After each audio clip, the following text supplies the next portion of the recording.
Hello everyone, welcome to y.m3mt Equity. So in our previous class we have completed हमने देखा था relationship between revenue. हमने revenues के बीच में जो हमारी टीआर होती है, एआर होती है, एमआर होती है, इन सब का रिलेशनशिप आपस में किस तरीके का होता है ये हमने देखा था। और आज की क्लास में हम लोग स्टार्ट करते हैं प्रोड्यूसर इक्विलिब्रियम। मैंने आपको बताऊंगी यहाँ पे profit, assumption of producer equilibrium, जितने भी टॉपिक्स यहाँ पे दिए हुए हैं मैंने लिखे हुए हैं, ये सब मैं आपको एक्सप्लेन करूँगी आज। ठीक है, सो लेट्स स्टार्ट। तो यहाँ पे देखिए बेसिकली अगर प्रॉफिट की अगर आप बात करें तो प्रॉफिट होता क्या है। तो प्रॉफिट आपका होता क्या है, तो यहाँ पे अगर आप देखें तो रेवेन्यू माइनस कॉस्ट, मतलब ये रेवेन्यू माइनस कॉस्ट का मतलब क्या हुआ। जैसे कि मान लीजिए कि आपने किसी प्रोडक्ट को बनाने में 50 रुपये खर्च किए, ठीक है, 50 रुपये खर्च किए, और जब आपने उसको सेल किया तो आपने उसको सेल 70 रुपीज़ पे किया, ठीक है, 70 रुपीज़ पे किया। तो आपने खर्चा कितना किया, 50 रुपये।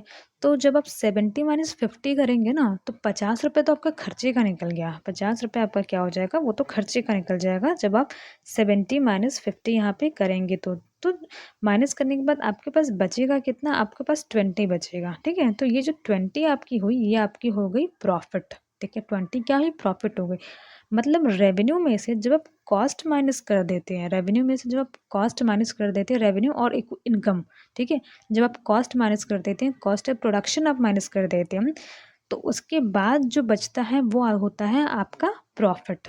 ठीक, so profit is the difference between the revenue received from sales and the explicit cost of producing its goods and services as well as any opportunity cost। देखिए explicit cost and opportunity cost ये दोनों मैंने आपको short video में भी बताया है और मैंने टाइप्स ऑफ कॉस्ट में भी ये दोनों आपका कवर किया है। ठीक है, एक्सप्लिसिट कॉस्ट क्या होता है, बेसिकली वो कॉस्ट होता है जो आप एक्चुअल में मनी का पेमेंट करते हो जब आप प्रोडक्शन करते हो, तो फैक्टर्स ऑफ प्रोडक्शन को हायर करते हो। ठीक है, तो जो भी फैक्टर्स ऑफ प्रोडक्शन आपके होते हैं, फॉर एग्जाम्पल लेबर, जब आप लेबर को यहाँ पे लेकर के आए प्रोडक्शन करने के लिए, तो लेबर को आप वेजेस देते हो, तो वहाँ पे जब आप वेजेस देते हो तो यहाँ पे एक्चुअल आउटफ्लो होता है मनी का। यहाँ पे एक्चुअल में क्या होता है, मनी का आउटफ्लो होता है। तो ये आपकी क्या होती है, एक्सप्लिसिट कॉस्ट होती है, जहाँ पे मनी की एक्चुअल आउटफ्लो होती है।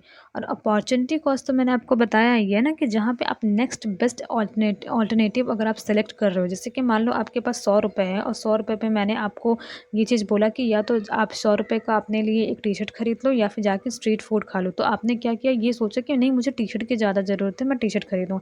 तो आपने उस वक्त क्या किया, टी शर्ट को परचेज़ किया एंड वहाँ पे आपने क्या छोड़ा, अपना स्ट्रीट फूड आपने उसको छोड़ दिया, उसको आपने नहीं खाया। तो यहाँ पे जो आपकी अपॉर्चुनिटी कॉस्ट है वो क्या है, स्ट्रीट फूड है। ठीक है, जहाँ पे एक्चुअल में मनी का आपका ट्रांसफ़र नहीं हुआ है, बट आपने सेक्रीफाइस किया है। आपने क्या किया है, दूसरे ऑल्टरनेटिव को आपने सेक्रीफाइस किया है दूसरे ऑल्टरनेटिव को सेलेक्ट करने के लिए।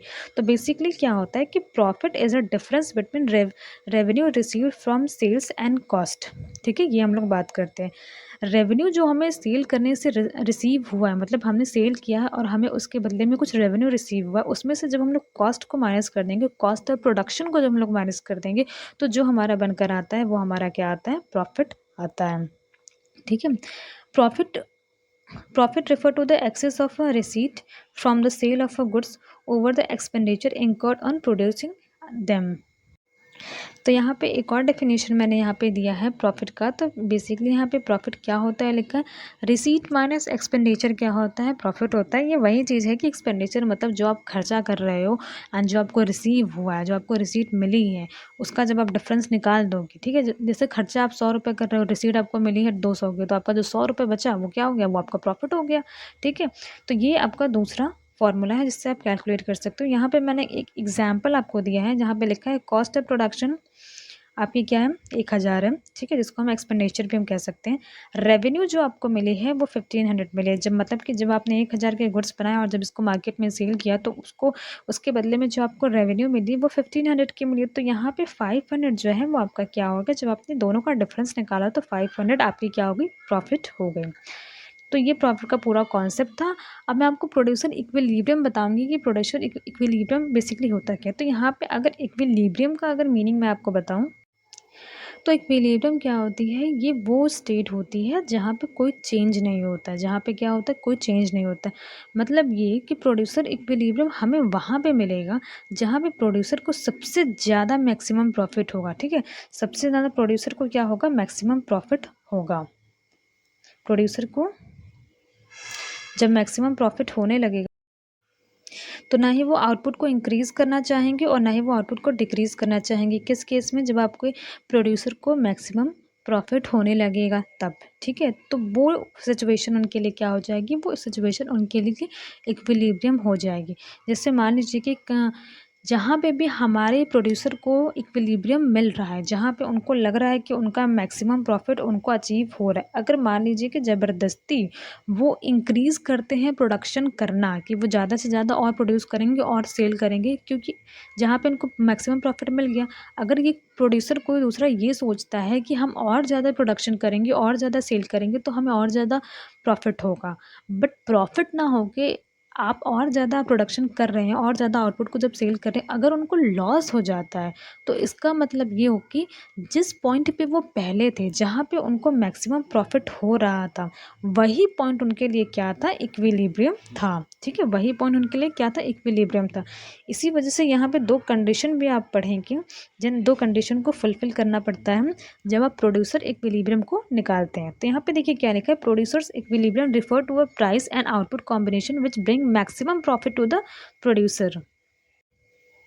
तो यहाँ पे क्या लिखा है कि producer equilibrium refer to a price and output combination, मतलब कि प्राइस एंड आउटपुट का वो कॉम्बिनेशन होता है, मतलब कि प्राइस एंड आउटपुट का वो कॉम्बिनेशन होता है जहाँ पे प्रोड्यूसर को सबसे ज़्यादा प्रॉफिट होता है। प्राइस एंड आउटपुट के कॉम्बिनेशन का मतलब क्या हुआ कि आप कितना आउटपुट किस प्राइस पे आप सेल कर रहे हैं, ठीक है?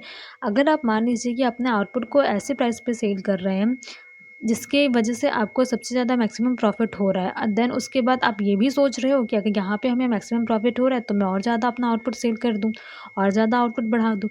तो उस सिचुएशन के बाद क्या होता है वहाँ के बाद कि जो भी प्रोड्यूसर होता है उसको लॉस होना शुरू हो जाता है। जब वो लॉस होना शुरू हो जाता है तब उसकी अकल ठिकाने आती है कि नहीं, जो मेरा पहला वाला पॉइंट था, जिस प्राइस पे मैं सेल कर रहा था और जितनी क्वांटिटी में सेल कर रहा था, वही मेरी इक्विलिब्रियम थी। तो वही चीज़ यहाँ पे लिखा है, and equilibrium is a state where there is a no change required. Equilibrium वो स्टेट होता है जहाँ पे कोई चेंज की ज़रूरत नहीं होती है, ना ही आप आउटपुट को बढ़ाओ ना ही आप आउटपुट को कम करो। जितना सेल कर रहे हैं, जिस प्राइस पे आप सेल कर रहे हैं, आप उसी प्राइस पे उतनी यूनिट्स को आप सेल करते रहिए। Producers equilibrium is defined as the state of maximum profit and minimum loss. Producer equilibrium वो स्टेट होता है, मतलब कि वो स्थिति होती है जहाँ पे प्रोड्यूसर को क्या होता है, सबसे ज़्यादा मैक्सिमम प्रॉफिट वहाँ पे मिलता है एंड वहाँ पे सबसे कम उनका लॉस होता है, मतलब कि वो मैक्सिमम प्रॉफिट में डील करते हैं। ठीक, the point where the producer does not prefer to expand or contract his or her supply is termed as the producer equilibrium. अब जैसा कि मैंने आपको बताया कि जब प्रोड्यूसर को उनका इक्विलिब्रियम मिल गया तो उस पॉइंट पे ना ही वो अपने आउटपुट को इंक्रीज़ करेंगे और ना ही वो अपने आउटपुट को डिक्रीज़ करेंगे, क्योंकि आउटपुट अगर इंक्रीज़ करते हैं तो उनको क्या होने लगेगा, लॉस होने लगेगा। ठीक है, और जाहिर सी बात है कि आउटपुट डिक्रीज़ तो कोई नहीं करेगा ना, कि अगर मान लीजिए कि उनको प्रॉफिट अगर अच्छा खासा अगर मिल रहा है, ठीक है, तो वो क्यों डिक्रीज़ करेंगे, है कि नहीं?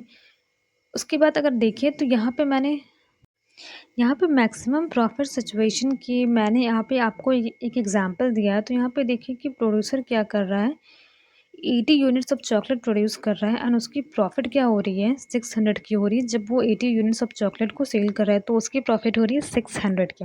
If they increase the unit of production to 90, जैसा कि मैंने आपको बताया था कि जहाँ पे अगर प्रोड्यूसर को इक्विलिब्रियम मिल गया, मतलब कि ये इनका क्या है, इक्विलिब्रियम पॉइंट है जहाँ पे वो 80 यूनिट्स को सेल कर रहे हैं। अगर उनको अपना इक्विलिब्रियम पॉइंट मिल गया, उसके बावजूद भी वो अपने यूनिट्स को इंक्रीज़ कर रहे हैं, मान लीजिए कि इसके बावजूद भी अपने यूनिट्स को वो इंक्रीज़ कर रहे हैं, 80 से उन्होंने 90 कर दिया, तो यहाँ पे आप देखिए कि कॉस्ट ऑफ प्रोडक्शन भी तो आपका बढ़ जाएगा ना, और ज़रूरी तो है नहीं कि आपको प्रॉफिट हो। तो यहाँ पे आप तो यही मान के चलेंगे ना कि प्रॉफिट आपकी क्या हो जाएगी, कम हो जाएगी। तो यही मैं आपको बता रही हूँ कि जिस पॉइंट पे सबसे ज़्यादा मैक्सिमम प्रॉफिट हो रहा है प्रोड्यूसर को क्या हो रहा है, मैक्सिमम प्रॉफिट हो रहा है, वो उनके लिए पॉइंट क्या होती है, इक्विलिब्रियम की पॉइंट बन गई, जहाँ पे उनको अपने यूनिट्स को ना ही कॉन्ट्रैक्ट करने की ज़रूरत है ना ही एक्सपैंड करने की ज़रूरत है। उसके बावजूद भी ज़बरदस्ती वो यूनिट ऑफ प्रोडक्शन अपना इंक्रीज़ कर रहे हैं ज़बरदस्ती, तो एक तो उनका कॉस्ट भी बढ़ेगा और दूसरा उनका प्रॉफिट भी गिर जाएगा, मतलब उनको लॉस होने के पूरे चांसेस हैं। ठीक है, क्योंकि वो ऑलरेडी वो अपने मैक्सिमम पॉइंट पे पहुंच चुके हैं, मैक्सिमम प्रॉफिट के पॉइंट पे वो पहुंच चुके हैं। तो ये एक एग्जांपल था यहाँ पे।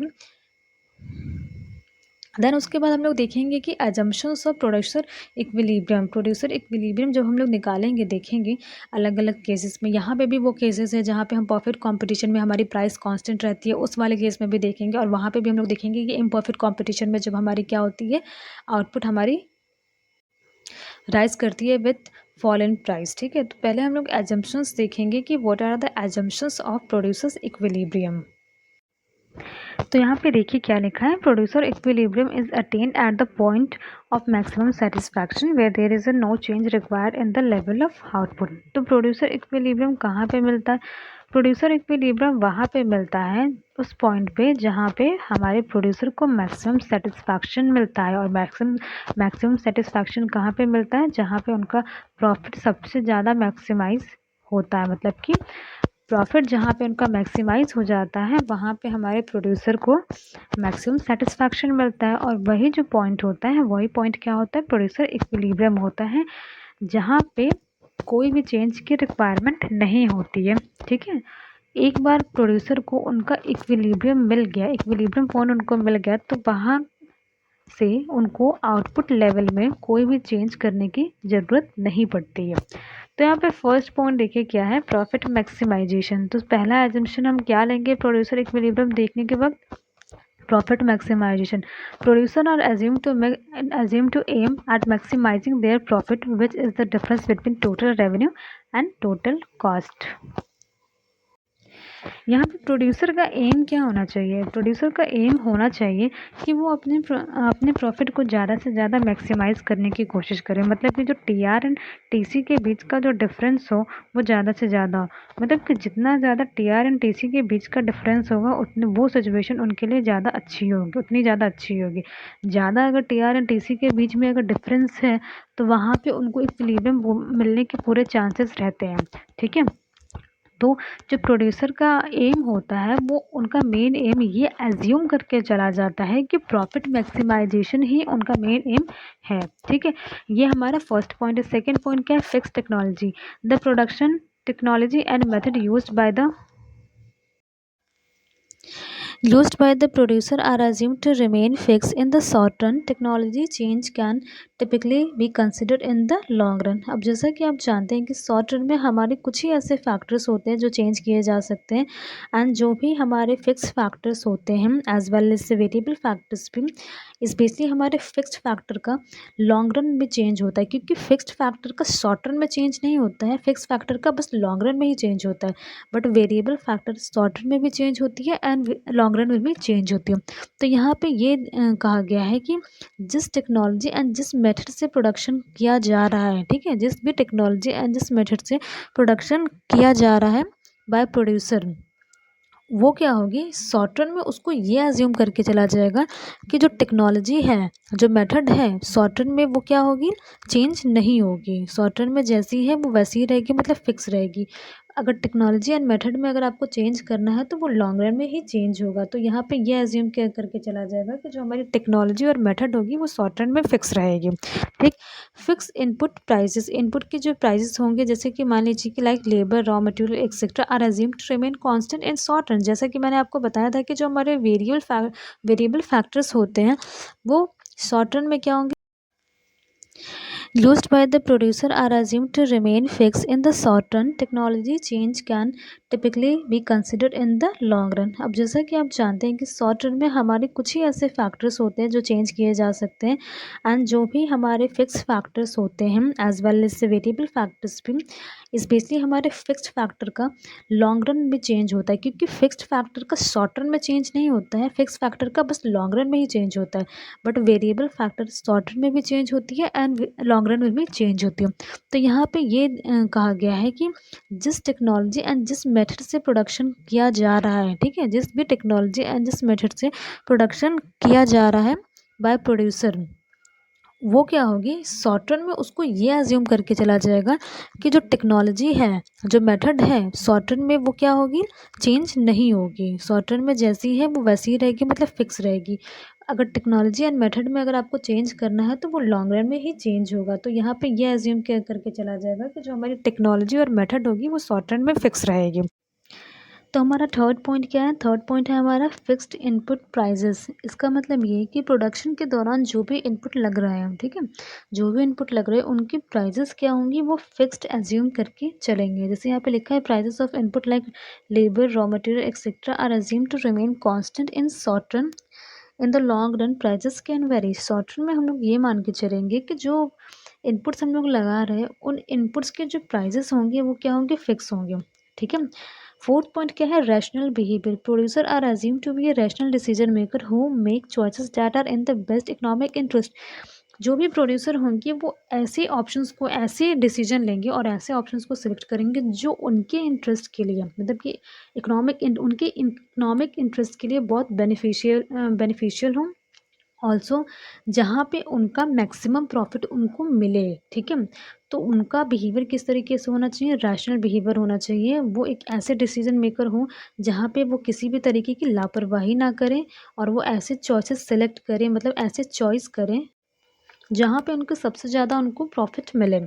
तो प्रोड्यूसर का बिहेवियर कैसा होना चाहिए? रैशनल बिहेवियर होना चाहिए। ये हम लोग एज्यूम करके चलेंगे। लास्ट पॉइंट क्या है? Single output. The analysis typically assume a single product or output being produce by the producer. ये एनालिसिस जो हम लोग यहाँ पे करेंगे ना प्रोड्यूसर इक्विलिब्रियम को निकालने का, और यहाँ पे जो हम लोग एजम्पशन करेंगे बेसिकली इसमें हम लोग सिर्फ एक ही सिंगल प्रोडक्ट को हम लोग लेके चलेंगे, मतलब एक आउटपुट को हम लोग यहाँ पर लेकर चलेंगे, ठीक है। तो ये यहाँ पे कुछ एजम्पशन थे प्रोड्यूसर इक्विलिब्रियम के, जो हम लोग आगे लेकर कंटिन्यू करेंगे।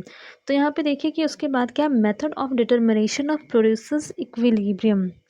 प्रोड्यूसर इक्विलिब्रियम को किस तरीके से डिटरमाइन किया जाएगा, इसके कुछ मेथड हैं, जैसे TR approach and TC approach and MR and MC approach. इन दोनों अप्रोच को मैं सेपरेट वीडियोस में कवर करूँगी, ठीक है।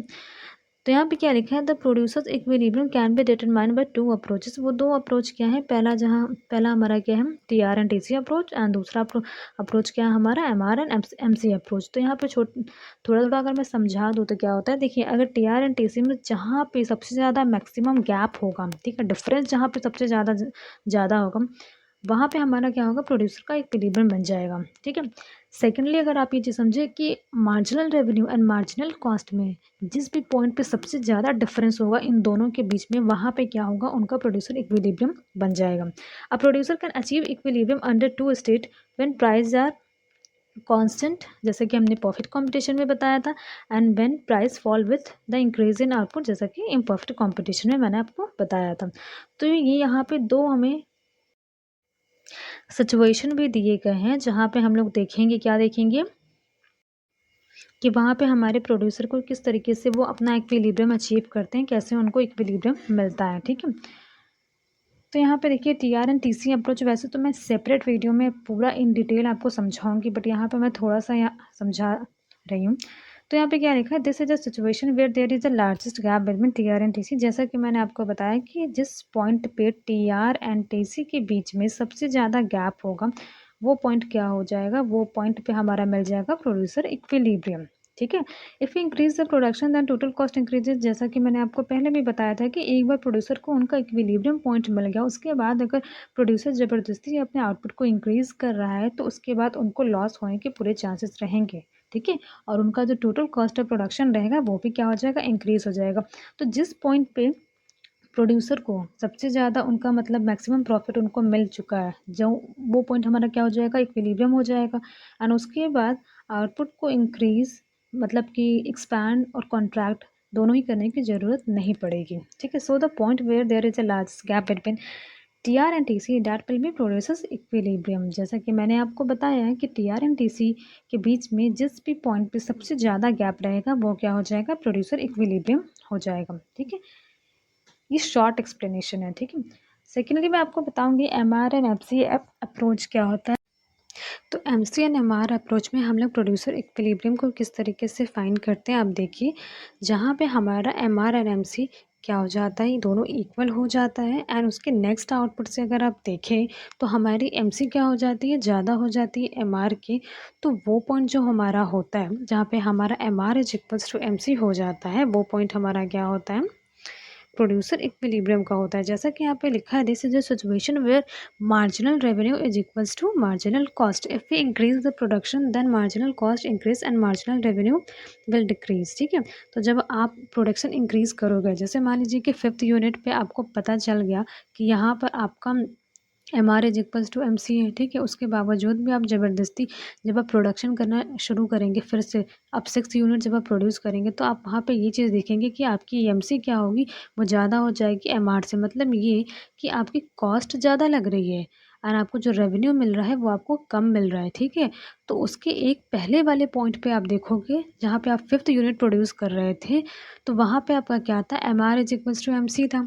तो ये पॉइंट आपका क्या हो जाता है, ये पॉइंट हो जाता है आपका प्रोड्यूसर इक्विलिब्रियम का। ऐसा क्यों? ऐसा इस वजह से क्योंकि अगर इससे ज़्यादा प्रोडक्शन करेंगे तो उस वक्त आपका क्या होगा, आपका कॉस्ट क्या होगा इंक्रीज हो जाएगा as compare to marginal revenue. ठीक है, so the point where MR is equals to MC and from next output MC is greater than MR, that will be the producer equilibrium। वो क्या हो जाएगा, वो पॉइंट हो जाएगा प्रोड्यूसर के लिए इक्विलिब्रियम, जहाँ पे MR is equals to MC होगा और उसके नेक्स्ट आउटपुट से अगर आप देखेंगे तो आपकी मार्जिनल कॉस्ट क्या होगी, ज़्यादा होना शुरू हो जाएगी ज़्यादा प्रोडक्शन करने की वजह से, क्योंकि आपको आपका इक्विलिब्रियम पॉइंट तो मिल चुका है। देन टू आप उसका प्रोडक्शन अगर कर रहे हैं आउटपुट का, तो वहाँ पे आपको क्या होगा, कॉस्ट ज़्यादा हो जाएगी रेवेन्यू से। ठीक है, तो आपको पता चल जाएगा कि आपका इक्विलिब्रियम पॉइंट कौन सा है।